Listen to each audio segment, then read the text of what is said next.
respecto a lo que comentaba en mis historias en la otra cuenta, ¿no? Digamos la cuenta principal, si se le puede llamar así.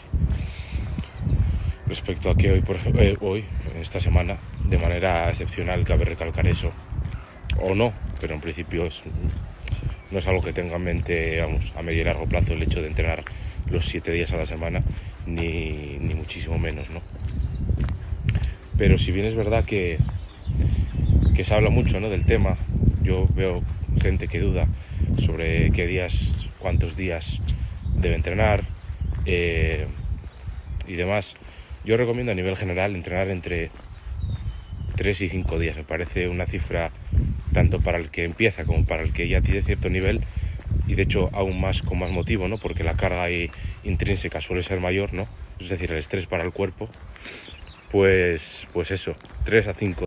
En cambio, yo creo que si te gusta mucho el entrenamiento y dispones del tiempo necesario para entrenar, ¿no? Es decir, también a Dorian Yates le encantaba entrenar y entrenaba 3-4 días a la semana, ¿no?, según él mismo ha contado en numerosas ocasiones. Pero bueno, también es verdad que tenía un método de entrenamiento llamado entrenamiento de alta intensidad, de altísima intensidad en su caso, ¿no?, derivado del método de Mike Mentzer. Y son métodos ya que son extremos, es decir, es como comparar un coche de calle, por mucho que sea un M o un MG, con un Bugatti Bolide, por ejemplo, o con un Bugatti Chiron. O sea, son cosas que se van un poco de la cabeza, ¿no? O sea, que vuelan un poco la cabeza a uno. Lo que yo sí digo, obviamente, los 7 días no deben ser a una intensidad ni a un volumen muy altos, como es evidente, y simplemente se trata de tener un poco de cabeza, de controlar muy bien el descanso, la nutrición y de tener sentido común. Entonces, yo creo que si se quiere entrenar más de 5 días a la semana, o hacer más de 5 sesiones a la semana, ¿no?, porque puedes entrenar 5 días y un día hacer sesión doble, por ejemplo, o 2 días hacer sesión doble y que sean ya 7 días, ¿no? Pero bueno, si se quiere entrenar más de 4 o 5 días a la semana, hay que tener mucho en cuenta, más aún si cabe, los 3 pilares, digamos, o las 3 variables de entrenamiento fundamentales, que son frecuencia, intensidad y volumen. Sobre todo estas dos últimas, obviamente, pues tenerlas muy en cuenta y hacer una intensidad, digamos, no baja, porque si no, para eso, bueno, siempre sirve, ¿no?, movilizar el cuerpo y llevar sangre a las zonas y demás, ya sea en recuperación de lesiones, en lo que sea, siempre es algo positivo, creo yo. Pero bueno, intensidad, digamos, moderada, ¿no? Un poco de sentido común, vaya. Y un volumen también, pues, moderado, digo yo, vamos. Caer en la trampa de la motivación o incluso de sobrecargarse a cafés para intentar cumplir. Yo creo que son parches, ¿no? Obviamente el café y la cafeína tiene su punto, pero debemos tener un margen, ¿no?, de un mínimo y un máximo a partir del cual el cuerpo nos dice descansar. Yo soy partidario también de descansar mucho cuando el cuerpo lo pide, pero es que hay veces que la mente quiere entrenar y ocurre al revés, ¿no?, que muchas veces la mente es la limitación, pues muchas veces la limitación la pone el cuerpo. Normalmente yo creo que la limitación está más en el cuerpo, en la fisiología, la fisionomía, que en ese constructo que llamamos mente, ¿no?, o la cabeza, o bueno, no sé cómo se le quiera llamar, o el alma, o el espíritu, cosas de esas, ¿no?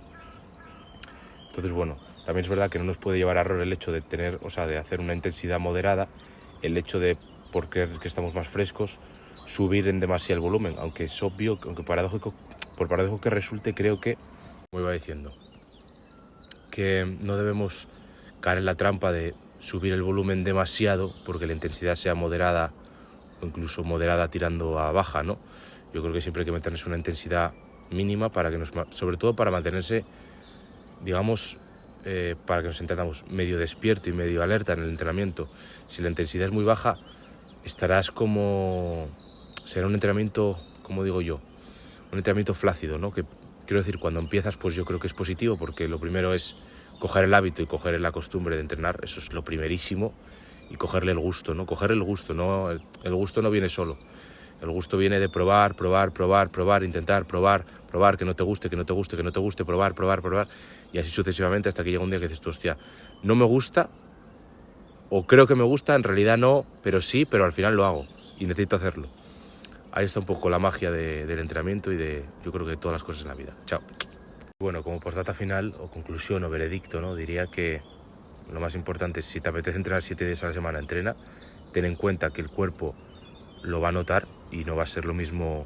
No hay que plantear los entrenamientos como si se entrenasen 3 o 4 días a la semana, eso es obvio, aún con la misma, no frecuencia obviamente porque es complicado que sea la misma frecuencia entrenando 4 días que 7, pero bueno, aún con la misma intensidad o el mismo volumen, o pongamos el mismo volumen, ¿no?, de entrenamiento, series totales, no es lo mismo repartirlo en 3-4 días que en 6-7 días, no es lo mismo. No sé si a alguien irá mejor, peor, dependiendo también del tiempo, del timing, del trabajo, de los niños, si es que se tienen, etcétera, etcétera, ¿no? Entonces yo lo que recomiendo es, nunca os olvidéis de cuidar de vuestro cuerpo, pero tampoco de aquello que lo hace vibrar, no más allá del entrenamiento. El entrenamiento es para cuidar el cuerpo y es como ir al taller, pero al final lo que presta es conducir con alguien al lado, ¿no?, por así decirlo. Así que eso es todo. Chao.